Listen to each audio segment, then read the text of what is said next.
Lowe's knows that no matter your paint project, saving is at the top of your list. That's why when you shop today, you can buy one, get one free select Valspar and HGTV Home by Sherwin-Williams one-coat coverage interior paints via rebate.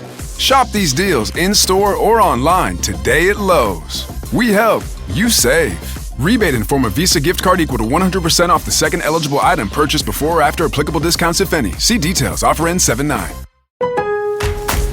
Lowe's knows you don't want to sacrifice reliability for savings. This July 4th, get up to 40% off select LG appliances and purchase 2 or 3 select major appliances to get an additional 10% off. Save big on LG, America's most reliable line of home appliances at Lowe's. Based on independent reliability surveys 2021 to 2024 and select major appliances as compared to competing manufacturers offering full appliance lines. See associate for more details. Selection varies by location. While supplies last. Exclusions apply. Valid 6/18 through 7/9.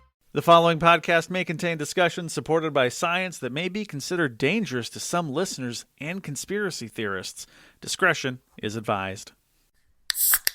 The Three Down Greencast is brought to you by Lucky Bastard Distillers, Saskatchewan's premier distillery, and by the Pile of Bones Brewing Company, brewed in the heart of Regina. Welcome to the Three Down Greencast. You are listening to the internet's only Get Your Questions Ready podcast. I am Joel Gasson with John Fraser, as usual. Plenty to get to today. The Saskatchewan Roughriders, of course, moved to 4-0 as they whipped the BC Lions on Saturday at Mosaic Stadium. Is it me or does it feel like that game was an eternity ago already? It really does. And I know Greg and I, which, by the way, I'm so glad you're back. It is way too much work hosting. Like you're obviously doing a lot more work than I do, because I don't really do anything.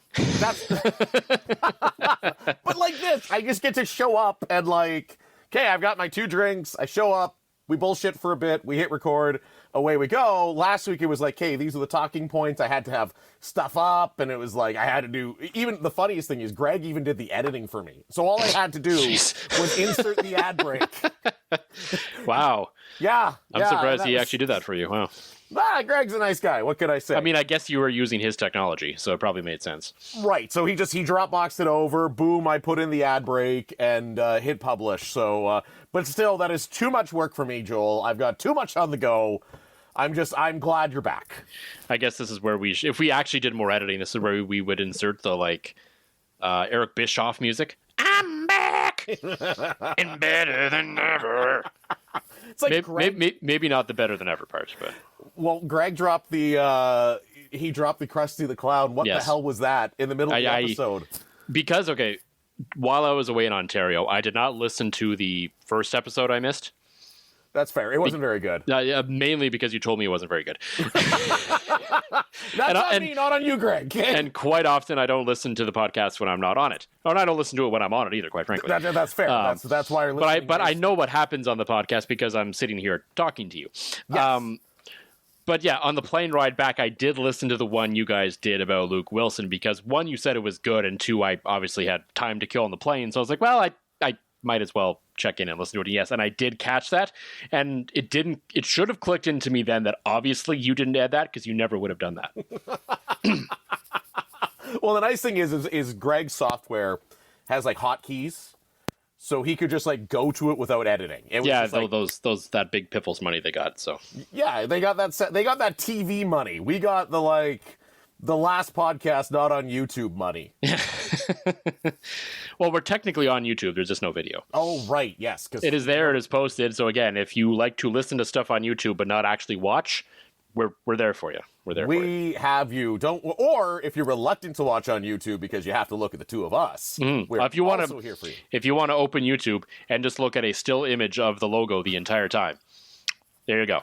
40 minutes, usually, give or take, of the Three Down Greencast logo and us talking. And it's riveting stuff.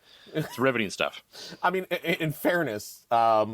which Greg also made the logo for us. So, I mean, he's essentially on the non-existent payroll at this point. Yes. Don't worry. I usually buy Greg a pint or two come draft weekend. So we did compensate him with booze for doing the logo, to be clear. To be clear, that did happen. So we're not that cheap. Like, we're cheap. I mean, we didn't pay for the booze, but... but it was sponsored booze that was given to us that we gave to him. So Anybody that knows us is not surprised by any of these statements. no, not in the slightest. If you're a long enough listener of this program, hi Dave, Jock, Grammy, a few others, you would know that there is a bit of a tradition around here. Yes. And that is the first bye week of the regular season. Of course, the Riders are on it right now, as we are more of a podcast that looks back on the week that was than the looking ahead to the week ahead. That means next week, we don't have a game to talk about. You know what that means? It's time for another rousing edition of Ask John Anything. Woo! And we literally mean anything. Those of you that are new to the program, like Zach Calaris' lawyers, you can go right ahead. Ask us. It doesn't have to be football. It can be life-related, can be rush-related, can be parenting-related, can be literally anything. Can be shaving-related, as I know that was once a hot button issue for you, Jock. Toyota Ends related. Are you having issues talking to someone on the website? Oh, God, don't get me started on the AI. Listen. Oh, literally before, like if I you knew I had to slip that in somewhere, right? I knew it was coming. I know. AI, I've decided that AI cannot take over the world because it's just too fucking stupid. You could instruct it the same thing over and over and over and over and over again, and then bust it out in all caps, and then swear at it, and it still doesn't do it. Now I think it's trolling me. Maybe it's just so smart, it's fucking with me. It's entirely possible. I wouldn't put it past it. It's feasible. It's the only real explanation anymore. But if you're having problems with our website, don't worry. I am working to fix them, because that's in the job description now. I'm just a big team guy. What can I say? Yeah. So yes, submit your questions through whichever platform way you possibly can. You can find me. Comment on YouTube. You could. You could. I probably won't see it. I don't go to check, to be perfectly honest with you. Well, now we're gonna have to check. Just this, right? I mean, I've hidden the views on YouTube, I believe, so I don't think they're publicly listed. The odd time I've looked, it's very, very low. So, which isn't surprising for a non-visual podcast, to be fair. I mean, in fairness, we are doing numbers that are similar to a podcast that was advertised on a billboard before. Yeah, that's overall across the actual audio platforms. Our server, our provider, doesn't give us the YouTube number, so I don't actually know fair specifically what those look like, or they're so low it's just not registering in sort of the snapshot of where people are listening, which is fine. We always said along, it was there to get us on YouTube Music. It just happens to come with a YouTube channel. So that's fair. It is. Oh wow, we've been on there for a while. I keep forgetting that. Yeah, we did that a while ago. We did it in the off season at some point, didn't we, or something? Last year, maybe. Maybe last season. I don't remember when we did it. I also love that. It also put in the whole back catalog. So. Yeah, it did. And some of those have literally no views. I'm looking at the numbers. I'm not surprised. I'm literally looking at the numbers right now. Okay, if you're watching on YouTube, you have to ask a question, because we have, you didn't hide the views. Oh, I thought I did. Anyway, it doesn't matter. 3 views, 5 views, 4 views, 6 views, 2 views. We got 1 view. 8 in Nation got 1 view. Nice. That's and even it's funny because we've been talking about this privately, how the Curtis Rourke episode absolutely went off. It's even got 7 views on YouTube. Yeah, I guess that's an explosion for YouTube. That's yeah. So for us anyway. Those are some big ballish numbers. Anyway, yes, submit your questions, I guess, in the YouTube comments if you'd like. I am no longer active on Twitter, so tweet at John. He'll send me screenshots. John usually, in fairness, knows most of the questions anyway before we go on. Well, he sees them at some point. Whether he remembers them or not is another question. I don't. Short-term memory issues, 7 concussions, right? You can find me on Blue Sky, Jay Gasson, if you're not already following me.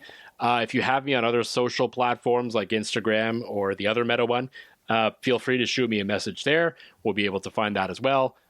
Just various ways. And we will do the best we can to answer as many questions. I know, Greg, you will message me at some point, so it'll be fine. Of course, text message, carrier pigeon, billboards outside of Mosaic Stadium. We can all take all of those in. But yeah, I can't wait. I always have a lot of fun, and not just because it's a really cheap excuse to get like a little too drunk on a weekday. Yeah, it's a sort of a thing that we just started doing for fun, and it's kind of it's worked and it's snowballed, and we every time we do it, we end up getting a question or two from someone we've never actually gotten a question from before, and that's when I know that it's working. Oh, 100%. And actually, it's funny. On top of the Curtis work, as I continue scrolling back through our videos, the only tie for Curtis Rourke is the Ask John Anything Holiday Edition 2024. Ah, yes. So that was yeah. The holiday one is something we just kind of fell into as well, and I kind of like it too. It kind of works, and yeah, I can't wait. It is one of the highlights of my summer, and I always try to schedule it. I've gotten smarter.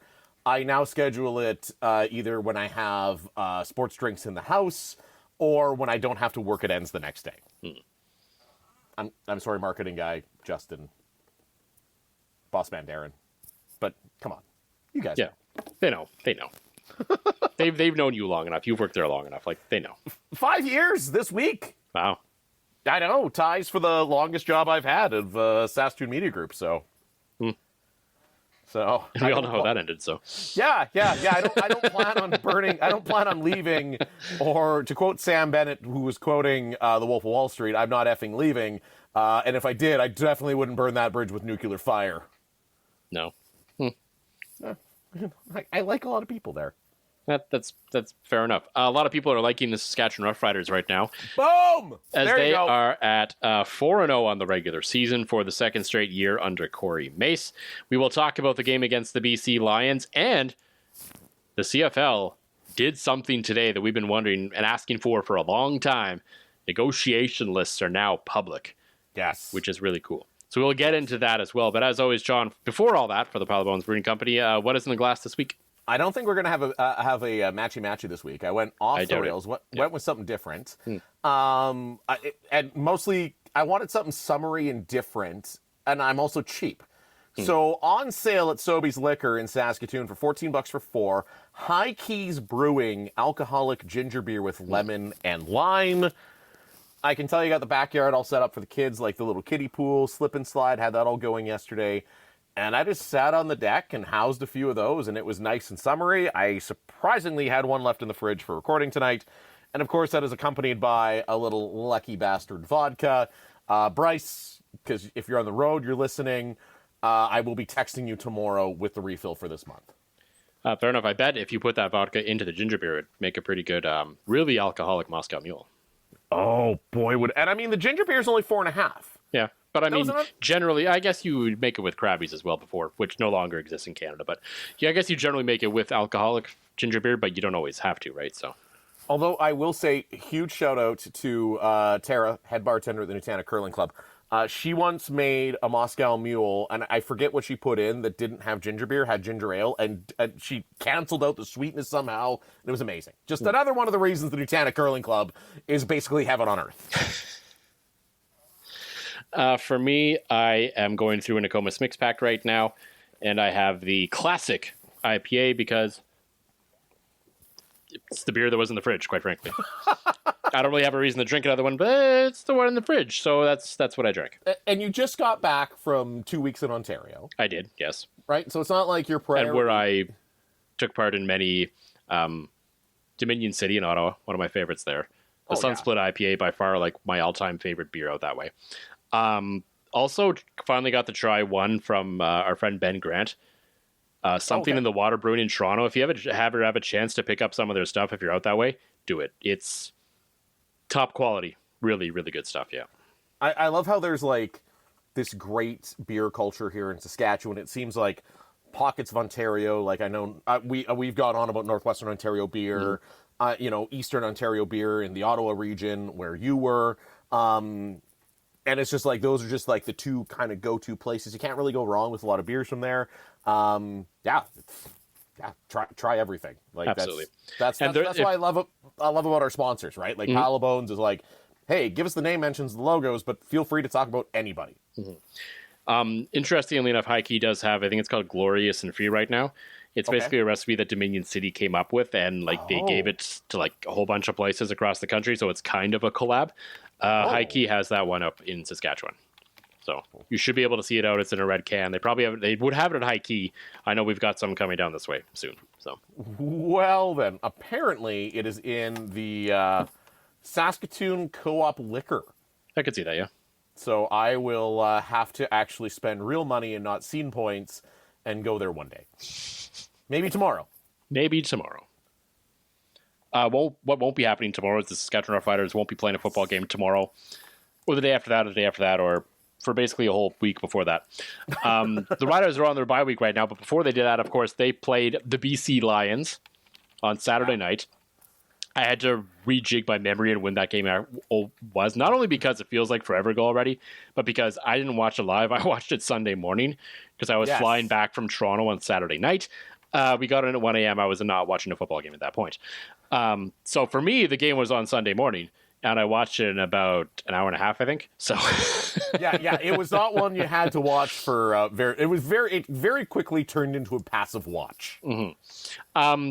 Yeah, it was very clear that the Saskatchewan Roughriders were the better team in that game, even without Trevor Harris. If Trevor Harris was in that game, I shudder to think what would have happened to the BC Lions there. It would have looked like the Team BC U16 team against my nephew's team, Team Alberta, today at the U16 Challenge. I learned today there is a mercy rule in Football Canada National Championships. Yeah. I had to throw that in there. You knew it was coming at some point. Yeah, of course. Yeah, so it was a blowout. It was probably worse than the score even indicated. It was kind of close at the half, but then Jeremiah Masoli just made an absolutely terrible decision to throw to the wide side there, and Tavon Campbell, as any professional defensive back in that scenario should, saw it coming and just took it all the way to the house with no one around him. And that was sort of the moment to me that you knew, okay, this game is over and this is going to escalate in a hurry. And it basically did after that. Yeah, it felt like one of those games that you were waiting for the Riders to go Death Star mode, which they failed to do so many times. Yeah. And then that pick six. And you're like, oh, okay. And it's actually funny, like, the more you watch football, the more you see that, like, a right before the half big error like that can absolutely crush a team, and you can see that coming, right? Well, and it was like the double whammy, because it wasn't just the pick six, but the Lions had actually a pretty good drive going, and they had a chance to take a 4-point or maybe more lead at the half, and instead it went back the other way, and it was lights out from there. And it's funny, like, you and I have been, and I was actually going to text you right before that happened, going like, why can't this team put teams away? Like, they were the better team. You were watching it the whole way. AJ Ouellette has basically, I hope AJ Ouellette heard us dunk on him and we're like his motivation for being really good this year, because I like it when AJ Ouellette is good. He's a great guy, likes wrestling. I've never wished ill will on him, but I just thought that, maybe they should have let him go, but I'm glad that I was yet again wrong, like I have been so often. It just seemed like, they were getting the body blows in. It just, they couldn't pull ahead again. And I thought, oh. And then Campbell just does Campbell things. And, it was nice seeing them finally put somebody away. And it leads me to the question that you, me, and Greg separately and all together at the same time have all been discussing. Is BC this bad or is Saskatchewan this good? I mean, the truth is probably somewhere in between. That obviously doesn't make for very good podcasting. Does anything we do make no, for I good mean, podcasting? that's debatable whether we've ever produced good podcasting or not. Lowe's knows that no matter your paint project, saving is at the top of your list. That's why when you shop today, you can buy one, get one free select Valspar and HGTV Home by Sherwin-Williams one-coat coverage interior paints via rebate. Shop these deals in-store or online today at Lowe's. We help, you save. Rebate in form of Visa gift card equal to 100% off the second eligible item purchased before or after applicable discounts, if any. See details. Offer ends 7/9. But I think currently BC, I think it leans a little more. The lopsidedness of the score, I think, leans more towards BC being bad. Yeah. I think if Nathan Rourke is in that game, the Riders probably would have needed Trevor Harris to win. Yes. They could have maybe gotten away with it. Like, I'm not like they could have maybe won if Nathan Rourke was playing. I think the BC Lions are so very dependent on one guy right now, and that is completely obvious. And that was sort of the knock on them. And the question about the BC Lions heading into the season was, could they prove to be more than Nathan Rourke? Or is Nathan Rourke going to have to drag this team kicking and screaming to relevancy? Right. And it looks very much like Nathan Rourke is going to have to drag this team towards a playoff spot if they're going to get there. Well, and I think, too, I think BC is a better team than they've shown, right? Yeah. Again, they've been without Nathan Rourke, and I think it's pretty obvious watching that game that Jeremiah Mazzoli's done. Yeah, no question. Like, you hate to see the way that he kind of has gone from... Like, legitimately one of the best guys in the league. Yes. Like, easy guy to cheer for. But it's clear that at this point, the BC Lions need to end this experiment because there is literally no possible way Chase Price could be worse. And he may still have an upside. So. No, and it's looked bad. And you always feel bad for a guy that it's not like it's age that caught up to him. It's not like he got the yips. It's been injury history, tons of it. He's gone from, an MOP candidate to oof. He might honestly be the worst quarterback that's played a game in the CFL this year. And that's saying something because everybody's played their backup. I mean, well, except Edmonton, ironically. Right. Calgary and Hamilton. Those three have not played their backups. Everyone else has played their backups mostly because of injury and because one guy couldn't answer his phone. One guy didn't pick up when the AI assistant contacted him, but it is. It's brutal to see, but it's the harsh reality of BC. And I think, Buck Pierce is a rookie head coach who's maybe stuck onto him a little bit too long. And let's not discredit the Riders here. Not at all. I think the fact that BC, it's clear to me that yet again we are heading to another Saskatchewan-Winnipeg showdown, at least the way it looks right now. Yeah, and there's still a long way to go as we sit here on July 2nd. We know the CFL season is very long, and all wins matter, no question about that, but so much can still change between now and the end of the year. I think we could both sit here and confidently say the Saskatchewan Roughriders and the Winnipeg Blue Bombers are, probably 95% going to make the playoffs. Yes. They should meet in the West Final, but that still remains up in the air because lots can change, right? And 100%. On any given... We're not crowning them right now. No, and in that West semifinal, which of the two ever happens to play in it, it could be, the worst weather day in history in either city, and then something weird could happen and they could lose, right? So... No, 100%. I mean, they're one of... If we just look at it, maybe we're jumping on the wagon early, but it's just you look at the football they've been playing, they look at the way they play. Saskatchewan's had some discipline issues, but it's just Saskatchewan's looked really good this year, right? Yeah. They've looked really good. It's just been a matter of putting it all together for the course of a game. Winnipeg has obviously looked really good. It's hard to really knock them on much of anything.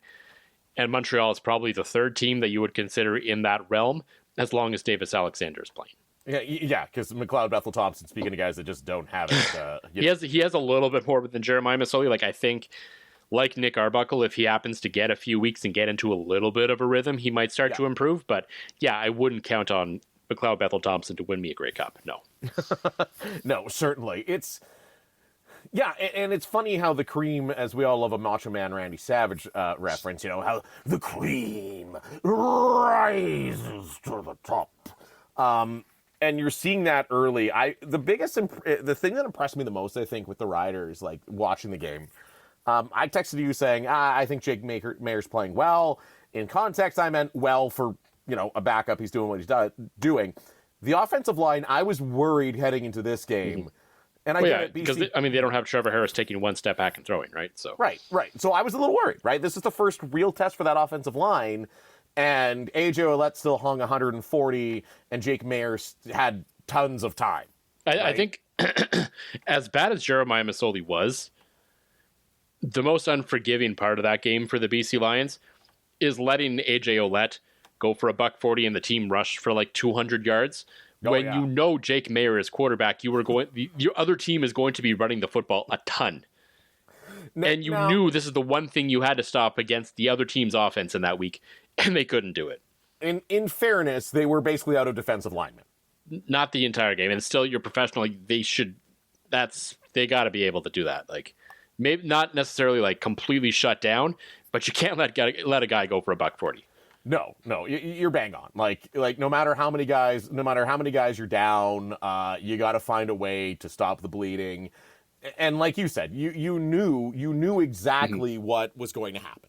Yeah. Right? You know that Jake Maier's in the game. They're going to give it to Ouellette. You know, the way you get an offensive line into a game is to let him run block. You know those kind of things were going to happen. See, what I wanted to see was BC's long snapper, Riley Pickett, who played D-line for the Saskatoon Hilltops and U of S Huskies before. I'm like, you got a guy there, put him in. It's funny that actually came up in the group chat that night. Like, I think I'll let Pickett. I think it was JC. I was wondering if they're going to let him play defense. That's amazing. Yeah. Which they should have. I mean, I got a great, as a quick aside, I got a great Riley Pickett story. The kid was like a first-year rookie with the Hilltops, and we were in Kelowna, and he's like barely playing any snaps. He hadn't really bulked up yet. He's like, I'm going to make the CFL. I'm like, okay, sure you are. Yeah, I'm cheering for you. Fuck, did he prove me wrong? And I remember seeing him at university. I'm like, oh yeah, you bulked up. Yeah, you're going to make the CFL. It's all good. But like by the time the end of his Hilltops career came along, but I wanted to see Riley play some D-line. Mm-hmm. That's fair. Yeah. Give the kid a chance. Yeah. Jake Maier did get a chance to play in that game and show whether he's progressed at all since being a member of the Calgary Stampeders. And I think the jury's still out. Yeah. I think is a fair way to put it. He was okay enough for a backup. He should have had another touchdown if he was able to throw the ball better to Joe Robustelli, who made that absolute circus catch on the sideline. But there was a lot of other throws where he missed guys, and it wasn't that great when he was throwing. He only threw for 170 yards. Not that you need your backup to throw for 300 yards or anything like that, but it just, nothing about that game from Jake Maier really inspired me that there's more on the horizon. Like, okay, if he has to play a few more games, he may feel a little more comfortable. Things may get a little better, as they do when you get more starting reps and do all that sort of thing. But I'm not convinced that this guy really is more than we've seen him to be. And that doesn't mean that it was wrong to sign him. I think the theory and behind signing him remains strong, especially as a backup, but I'm just not sure it's going to work out. I really don't long term. I think we'll see how the rest of the year plays out, but it's entirely possible that this team could be looking for another backup quarterback next year. It was always the experiment. Yep. Right. It was. Yep. It was a low risk experiment, right? Like you're not bringing Jake Maier in hopes that he rebounds as a starting quarterback. It was like, okay, you can be the backup for a year and we'll kind of see how it goes. And then best case scenario, maybe you do prove to be better under Mark Mueller, under a different system, a fresh start, and we can, maybe give you a chance to start down the road, or we just, after a year, cut bait and call the whole thing done. Because especially when it looks like, at least what we saw in the preseason, Jack Cohn might have something. Well, and that's it. You're not forcing Cohn into a situation where he's going to be, because Harris is going to miss games. Yeah. Harris missed this game. Harris is going to miss more games. I kind of feel like if this game was later in the year, Trevor Harris would have played. Because probably. he did practice a little bit during the week, and I think he was a full participant, like the last full practice of the week. So they obviously just decided, let's just give you another week because of where we are in the season. And I think that's a smart decision. It's a great decision. It's a head coach that has seen the big picture, which is the thing we love to talk about on this, right? Process over results. Yes. The process here was, okay, even if we lose this football game, it is far better to make sure that we have our starting quarterback ready to go down the road rather than play him at, say, I don't know, whatever he would have been, 85% the week before a bye week at the end of June. Well, and 3-0 starts to let you do that. Yes. Right? I think unless they were an 0-3 for some reason, I'm fairly confident that Corey Mace would have made the same decision. Well, and you're seeing, Corey Mace in his, gaining experience as a head coach. Yeah. Making that decision, making the right decision for the long-term future of the team versus, Buck Pierce in, making the Mike O'Shea coaching tree look like the Bill Belichick coaching tree right now, sticking with the old guy for a little bit too long to be safe. I think Maier still spread out the ball well. Like, I mean, the most important thing was he didn't have the grave mistake to give the BC Lions any hope. No. That's the one thing you could say he did well in that game. Well, and you could almost argue that with how well they were able to run the ball, Mark that Mueller, took away some yards, no question. Right. I think Trevor Harris might have had similar numbers in that game. Right? If under the they would have passed more in general, though.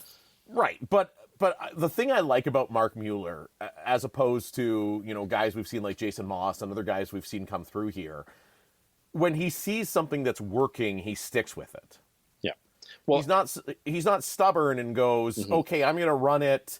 They're shutting down the run. I'm going to run AJ 25 times for 50 yards. Right? He sees, okay, they're like melted margarine on the defensive line right now, so let's just run it down their throats, right? And that's one thing Mark Mueller does very good. Jake Maier, to me, he was okay. He didn't lose the game for them, and I think that's just what, in that situation where you can run the ball, that's all you're asking your quarterback to do. It went off, absolutely, yeah. Yeah, I think if they need him for a more significant period of time, he's going to have to show more, and I'm not sure it's there. I think it might still be. I don't know. There's some about. It goes back to this is a guy that he almost reminds me a bit of like Drew Willie to a degree. That Drew Willie was actually good before he got his brains beaten in Winnipeg. Right, and that's the thing. Like Jake Maier was the guy that basically made Bo Levi Mitchell disposable. Right, so they thought. I mean, I question Dave's read of that, to be honest. No, but he did have a couple decent seasons. Like before Bo left, he looked pretty okay. And you almost wonder if he's been, Dave Dickinson has become, as he's gotten older, has become so much more conservative with his play calling. And again, it's the old chicken before the egg. Did he get more conservative because he saw Jake Maier in practice and thought he sucked? Or was he just getting more conservative because that's what he thought was going to win ball games for whatever reason, right? So I think the jury's still out. He did his job this week. Obviously, you want Trevor Harris there because he has continued to prove to be really, really good. But I don't know. I think Jake Maier could still get it done for this team. But now he's been Fraser cursed, so now he won't. So I do apologize, Jake. Yeah, that is definitely a thing that just happened. Mm-hmm. Who the next backup quarterback for the Saskatchewan Roughriders could be is now publicly available. Yes, I love this. This is a thing we've talked about for a long time on this podcast, and I know we're not the only ones. Like, I'm not taking any credit for this happening whatsoever. Trav and I were talking about this back in the 2 and Out days. Yeah, but randomly today, on Wednesday, July 2nd, 5 weeks into the regular season, the CFL has announced you can go now to cfl.ca/negotiation list with a dash between negotiation and list. I'm sure there's a button probably on their homepage. I haven't actually looked. I'm on their homepage right now, and I cannot find a button. I'm sure it's somewhere. I don't know. Anyway, the link is active. If you go to 3downnation.com, John Hodge wrote the story about the negotiation list being public. You can click on, in that story, there's a link you can click to get to the negotiation list. Oh, it's right under news. There we go. Of course. Why would it be under like players or something like that? Right, or players or teams or standing. Yep. Yeah, anyways. Yes, it's right under news. Mm-hmm. So this is something that we talked about for a while because I think this was such an easy thing to put on the website because like the transactions are up there every day. You can see every sort of little contract negotiation, practice roster move, everything, every move that a team technically makes, whether it's, real or sort of, paperwork or whatever, shows up on the transaction page on CFL.ca.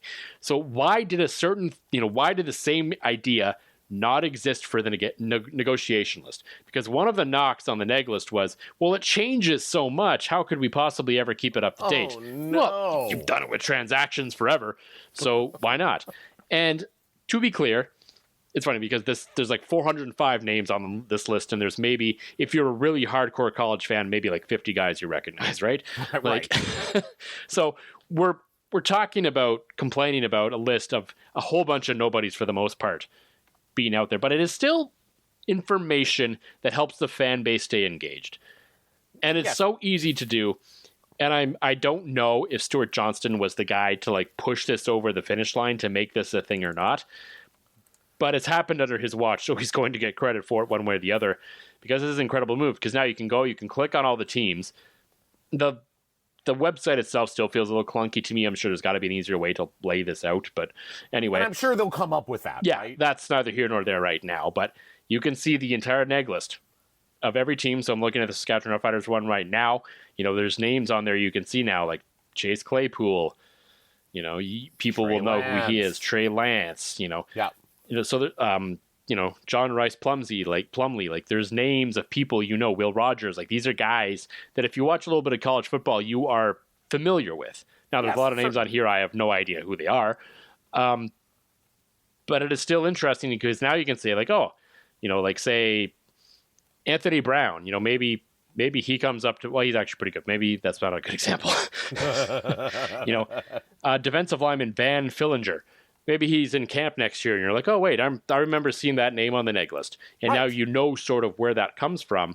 And it's all just a bigger picture, and this is the same discussion we've had about salary cap to a degree, but at least contract lengths in terms of engaging the fan base in the bigger picture and in more ways. And I think this is just an easy thing they always could have done, and they've finally done it. This strikes me, though, as the TV exec move, right? Because these guys are either playing, a lower level of pro ball or they're in college.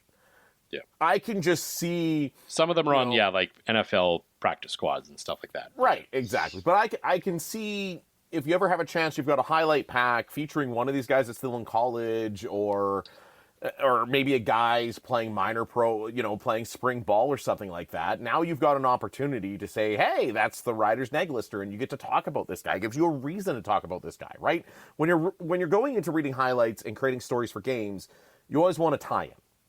And it seems so silly to me that TSN, who's the rights holder and the only rights holder, and also has all of this college football on TSN and TSN Plus, and the spring football and any other football you can find, never had that tie-in, right? Like I just picture Jay Onright reading highlights of some obscure bowl game and saying, hey, that guy's on the neg list or whatever, right? So assuming his writer's done the research to actually look it up, but yes. That's also fair, right? I mean, the opportunity's there, and I think it gets rid of some of the mystique around it, right? Yeah. Like you always wonder, who's on this neg list? Like who's been traded? Like to me, it's going to make it more fun because now you can see if a guy is dropped off the neg list and becomes a star someplace, you can kind of go, well, it's like how the Riders once had Vernon Adams Jr. for a bit. To me, it's cool. It gets fans talking. And most importantly, and I will be sending this to the Sickos Committee, the Riders are one of only 2 teams with a punter on their neg list. Shop the Sherwin-Williams 4th of July sale and get 30% off paints and stains June 27th through July 7th. With prices starting at $34.29, it's the perfect time to transform your space with color. Whether you're looking to revamp your interior or exterior, we have you covered with bold hues, soothing neutrals, and everything in between. Visit your neighborhood Sherwin-Williams store or shop the sale online. Delivery available on qualifying orders. Click the banner to learn more. Retail sales only. Some exclusions apply. See store for details. If you're a podcast host, listen up, this one's for you. My name is Allie Jackson. I'm the host of Finding Mr. Height, a dating and relationship podcast that I've been doing for 4 years now, sharing my positive and practical approach to dating that's built on my own life experience. And I wanted to share another experience that I've had, my secret behind monetizing my show. It's called Red Circle, and I was just telling my colleague about how much I love their platform. With Red Circle, not only am I getting a seamless hosting experience, but I also love the support I receive in ad sales. It's not just typical ad sales either. It's targeted opportunities based on my show and my life. And the platform is super simple. You just set your preferences and Red Circle matches you with sponsors that align with your show. You can vet every opportunity and their platform gives you great analytics. More recently too, my Red Circle team has brought me opportunities outside of my podcast on social media to really augment the podcast partnerships, bring them full circle. I just can't recommend them enough. If you want to give it a try, go to redcircle.com to get your free trial. That's redcircle.com for a free trial.